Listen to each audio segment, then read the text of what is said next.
Welcome to Cave Farmers YouTube channel, and today we are going to know more about this beautiful plant. It's an onion, as you can see, and this is the man behind all of this beautiful work. Kindly introduce yourself. Hello, this is Cave Farmer. I'm blessed today. I'm here for any question that you may want me to answer you concerning this crop, the onion. Yeah. So my first question is, Yes. what is the variety of this onion? Yes. Okay, this region where I am, I normally do two varieties most of the time. I do red wave and red nice. In this particular crop that you're having here, it's red nice from Irrigation. Very good crop that has good color, good shape, and grows in a very quick time. Maturity is very okay, so I normally like it. Yeah, it's well preferred by high premium markets. Yes. So how do you choose the variety that you'll plant in this area, and how do you know that I'll plant this variety in this area and I can't plant it in any other place? Okay. When it comes to onions, there is the maturity is one way, and then the other one is ability to produce yield. So the first thing that I look at is the ability to produce or to give you the best yield. So these are hybrid, that's why I've gone for it. There is other OPVs that I don't encourage farmers to go to.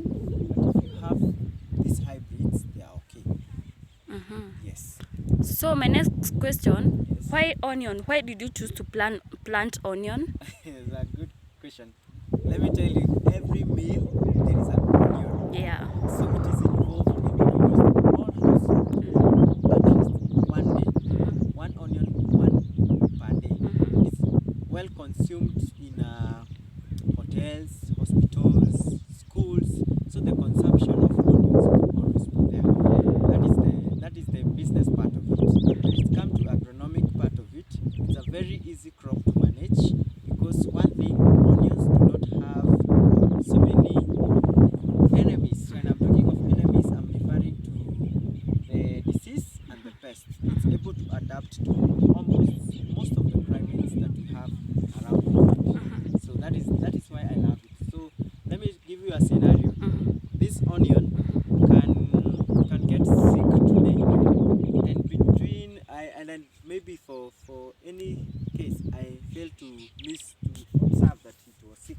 When I come here in the third day and observe and spray, it will heal quick and respond very fast, unlike other crop. So that is one reason why I prefer farming onions in volume rather than other crops. Yeah.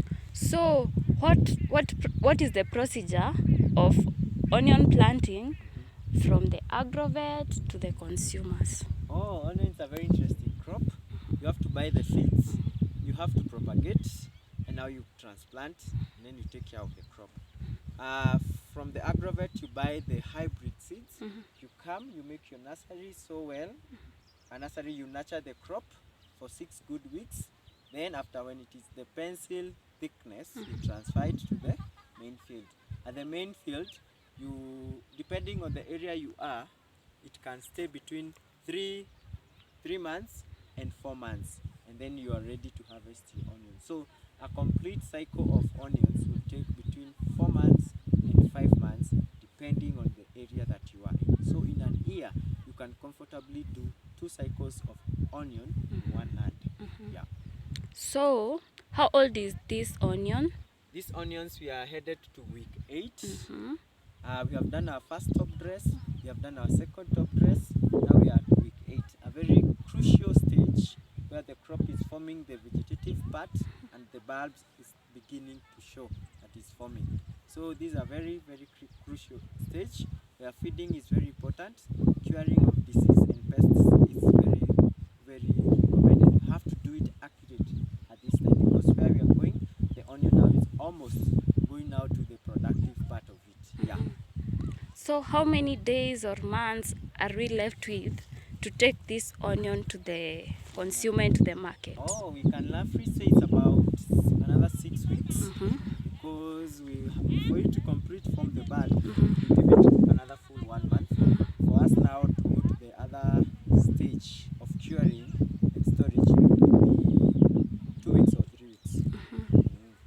And my next question is, definitely you've used here labor, both man work and machine work. How do you manage your man work labor? Labor. Wow, that's a very good, interesting question. In this farm, we manage our labor in 2 ways. We allocate duties. For 1 acre, I give one lady. It's 1 acre. There is one lady who is in charge of these onions. In every day, she will come in the morning, do crop inspection. She will weed. She will make sure that the block is well watered. She will add fertilizers. That lady will be involved in that farm operation in 1 week. After that, there is another form of labor whereby you are requested. We involve contract farming. Contract farming is whereby there are some farm operations that they will be done once. Like planting, we do it under contract per bed. If I already plant this, the amount that we give. Fertilizer application, we give the ladies contract so that they can do it nicely and you can be able to follow up per bed. Our contract is based on the bed. Harvesting, still, it's per bed. That is how we manage. So basically it's 2 ways. You give someone to be in charge of this land. It's a win-win game.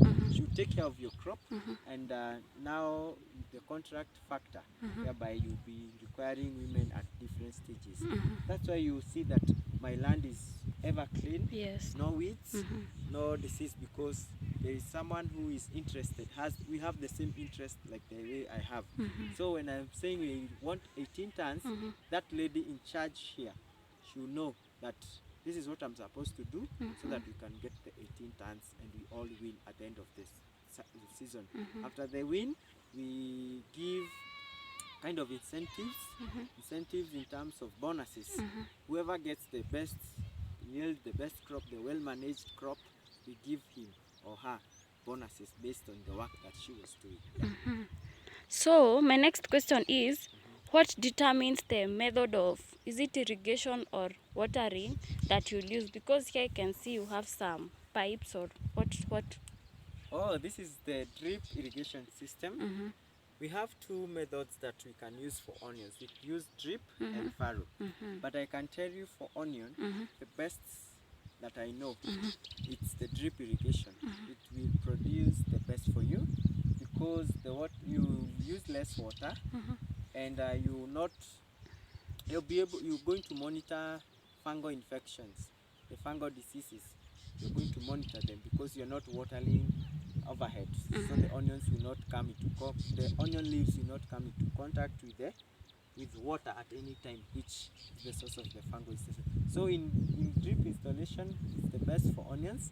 For us, in our case, we use 4 drip lines. Let me show you.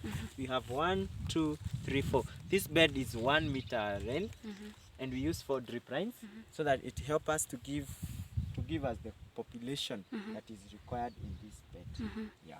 So what is the distance between one drip line to the next? Oh, here from this drip line to here, Yes. we use between 25 centimeters to 30 centimeters, and then from one crop to the other, depending on the season that you're targeting, we use a spacing of either 7.5. There's a time we use 7.5, there's a time we use 8, there is a time we use even 10 centimeters, depending on which weather we are or which market are we targeting.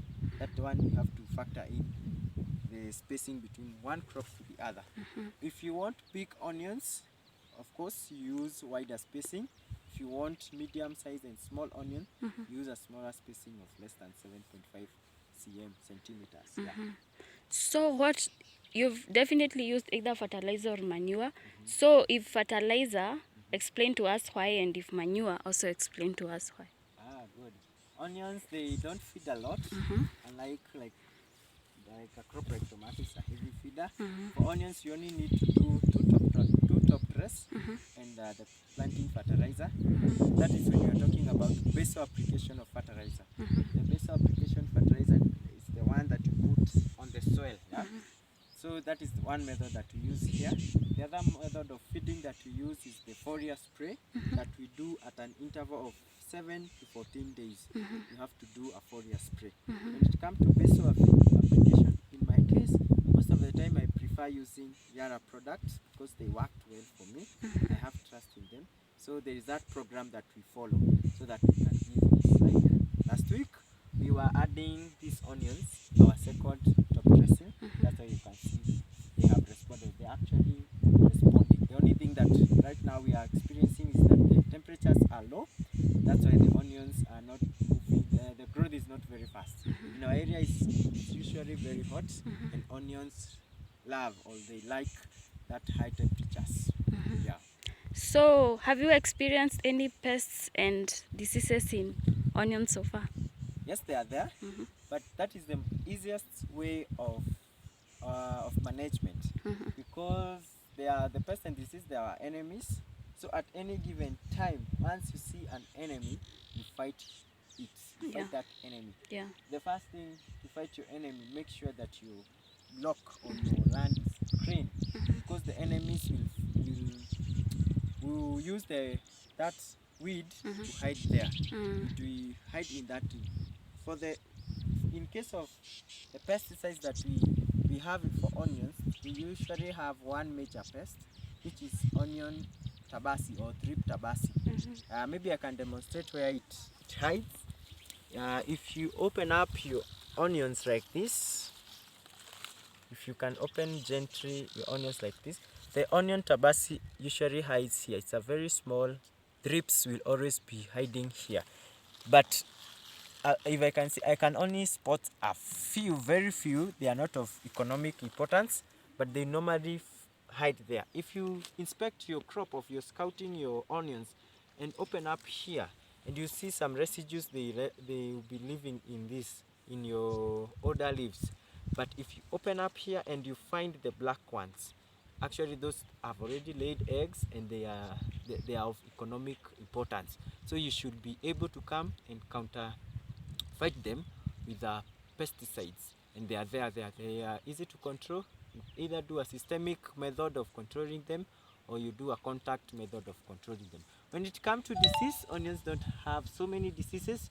They are only fungal infection like the bright what most people know as baridi in our language. There is the purple blotch, and those ones dumping off when the seedlings are young. Those ones you only have to be aware of them with a curative method and preventive method. When you are applying the preventive method, arm yourself with copper-based fungicides. When you're preventing or you're curing, have the likes of carbendazim with you, the likes of Trinity Gold, the likes of Ridomil, the likes of they are there. There are so many bloods that have carbendazim and other chemical molecules that help to control that. I've heard you talk about cold affecting your onions. Yeah. Does it mean that we can't plant onion in those cold areas like Nyeri, Muranga? You will have so many challenges. That one I can witness you. Onions don't love those cold, very cold temperatures, but you can do that. You can, if you arm yourself with fungicides, you can be able to fight that. There are areas like the lower parts of Nyeri in our country, they do farm. Moiga area, they do farm a lot of onions. Yeah. Let's talk about money, because definitely money is the thing that has brought us here, has made you farm. Yes. So what is the total amount of the labor that you've used so far? Okay, the cost of production for onions, right now it has really gone up because of what is happening worldwide, the rise of fertilizer and chemical application. For me, when I'm using it, the cost of production in this land, like the end of when I'll be done with this crop, I will use between 150,000 to 170,000. So that is my cost of production. That means the seeds that I planted, the labor, the fertilizer, the chemicals, all those things, the fuel that I will use to, the motorized fuel that I will use to spray this onion, they will range between 150 and 170,000. Most of the time, apart from the way the fertilizer has gone up, I normally an average of 150,000. Yeah. So the agri-business concept comes in here, and I tell you, and I will say it again with a lot of confidence, it's a factor of the yield, what you're producing. If I get my 18 tons, it doesn't matter the pricing that will be there. If I get my 18 tons and I know my cost of production, the gross margin will definitely be good, because for us to break even, most of the time we are spending between 12 shillings per kilo and 13 shillings per kilo to produce one kilo of onions. So anything past, let's say it's 13 shillings, it's profit. Yeah. But that one you realize it when you maximize on your yield per unit area, or when your yield tonnage in 1 acre are precisely correct. And we can do a quick math. Assuming right now it's actually let's use the correct market price, farm gate price of onion right now here in June, it's 40 shillings, and I'm able to produce 18 tons, 18,000 kilos in 1 acre. I'll get 720,000. For the sake of argument, let's use I have spent 170,000 to the higher side. Let me reduce. I will get a profit of 550,000 out of this crop in a span of 4 months. So if you go back into details, you see what you're gaining per month. Yes. So help me understand. You said you can get 18,000 tons, or is it 18 tons? 18 tons, the equivalent of 18,000 1,000 kilograms. Yeah. So how do you determine that number? Ama si obviously huwezi hesabu moja moja. Farming, let me repeat, it's a game of numbers. It's a game of numbers. It's the population that you're having, that your acre is able to hold. Because for onions, it's about population. So as farmers, you should monitor well when you're planting. Make sure that your laborers are using the spacing that you're talking about. Like this 30 meters length of a bed, for us it is able to hold for us 3,600 crops. And I can bet you, right, this bed here of 30 centimeter, the least that I should get is